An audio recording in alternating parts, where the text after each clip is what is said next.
Going, guys, I have a little story of, when I was recovering. Something came into my mind there about, how my mindset was when I started to recover. So I know a lot of people are going to relate to this, because you become so, when you have like panic disorder, agoraphobia and stuff like that, you become so obsessed with your safe person, your safe, could be your wife, could be your mother, could be your father, could be your brother, sister, and then you become with your safe places. Mine was like my aunties and being close to a hospital and stuff like that. So agoraphobia are always, for me, I always seeked to be close to those safe places. Anyway, we'll get into it.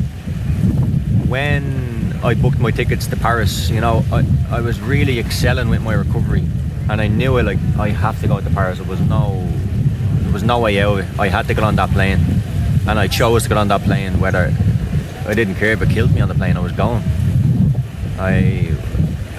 So I was excelling in recovery at this time, and I booked my tickets. It was about a month away, and I decided I'm going to run extra. I'm going to run further than I've ever ran before, because if I can't do them things in Dublin, how the hell am I going to do them in Paris?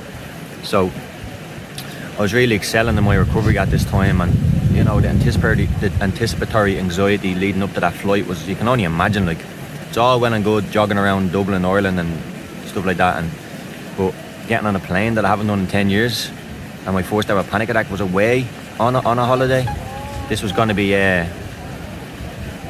much bigger than jogging around Dublin, so I was getting on a plane to a different country, something I haven't done for 10 years. And previously, a couple of months earlier, I couldn't even go 2 kilometres from home. So although I was excelling in my recovery, here was my mindset going over to Paris. I told you about Sean, who helped me get through this. Sean was almost became my life mentor. No, he did become my life mentor. He was absolutely fantastic in my recovery. And that's what kind of gave me the idea for the coaching, because without Sean, without constant guidance from Sean came on the jogs with me. He talked me through everything. He went through it all with me. He was there every single day for me to talk to him. I had great people, like at least 3 to 4 people in my recovery were just absolutely amazing. So Sean gave me the idea for the coaching to, if you want to really coach people through anxiety, you got to be with them. Every single day, support them, no matter what day they have. Some days they'll do good progress, some days they won't, some days they won't want to get out of bed and do, but you've got to be there to support them. So Sean was instrumental in my recovery, and he became, I was attached to him. I went to him when, for panic attacks, stuff like that, and I went to him for reassurance, and, going on jogs, Sean helped me a lot. And he was pushing me to go on this trip to Paris, just get on the plane, you'll be fine, just go. Easier said than done, I know. But here was my mindset going to Paris. So I told Sean that, listen, I'm terrified to get on this flight. I don't think I'm going to do it. Will you come with me? I said, I'll pay for your hotel. You'll stay beside the apartment. I was willing for it to just, and my other mindset was, I'm only going over for the day. I'm only going to Paris I'll go over at 9 or 10 in the morning, get the flight, and I'll be home again at 12 o'clock at night. So I just, literally, that was my mindset. I wanted to get there, have that experience as quick as I can, and get the fuck out of there. And I wanted my safe, supportive person there with me. That was my mindset. And I know a lot of people are going to relate to that, especially people with agoraphobia. They want that safe person there all the time. They want to be close to their safe rituals and stuff like that they think is going to keep them alive and not go insane. But in reality, it's making you worse, and it's stopping your progress from moving forward with this. So that was my mindset, guys. A month before I went to Paris, I was literally just 90% recovered. But this trip was terrifying me, and I said to Sean, please, can you get on the plane with me and come over to Paris with me for the day. We'll go back that night. I just wanted to get to Paris and get the hell out of there, guys. What did I end up doing? I ended up, so it was a month before the flight. I ran like a lunatic. I ran so many kilometers, and I ran to places that I even still kind of feared. And then that day I got on the plane on my own. I booked a ticket and I never booked a return ticket home. I just said I'm going over, and whenever I want to come home, I'm going to go home. And I don't know, I think I stayed for just under a week, and then I got on that plane and I came home, and it was the best to be at the Eiffel Tower, like that, just symbolic, you know, that symbolic kind of, it symbolises Paris in a way, you know. It's a very romantic kind of, there's beauty in that, you know. For me to be jogging around that, and 5 months earlier being afraid to jog around my garden, my fucking neighbourhood, that is just incredible.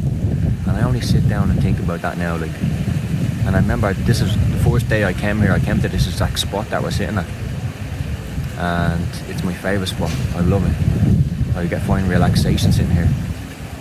But that was my mindset a month before coming to Paris. I wanted my safe person to come. I was willing to pay for his hotel, and he'd sit beside me. I wanted to get out of there quick. I wanted to just come here.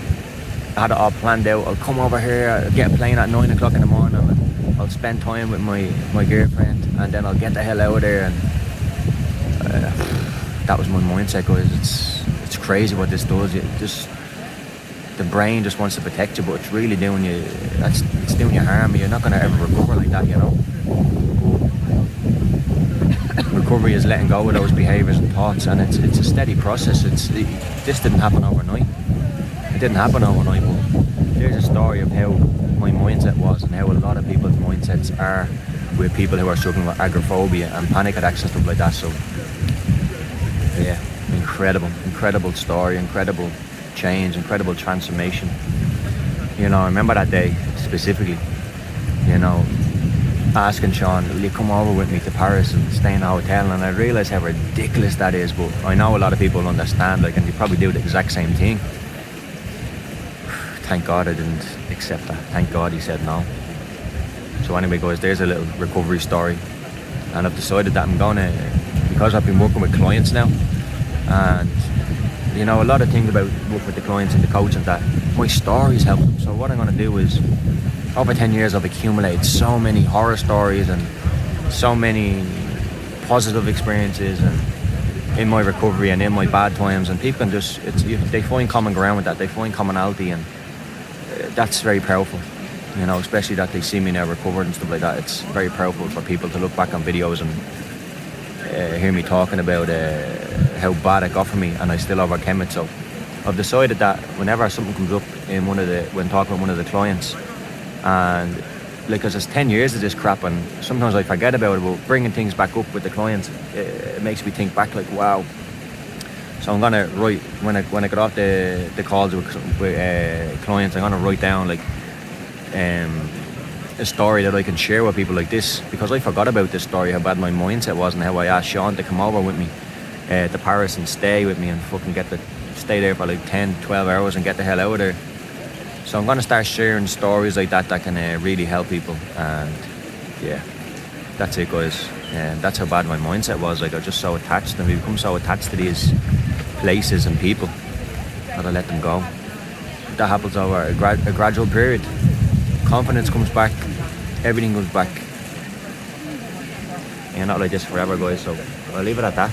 And I hope someone, you know, I laugh at it now, but back then I really felt I couldn't go without. I felt I couldn't go. Like, Sean was going to take some of the anxiety away. And that's a lot of people, agoraphobia, they hold on to that fear, that belief.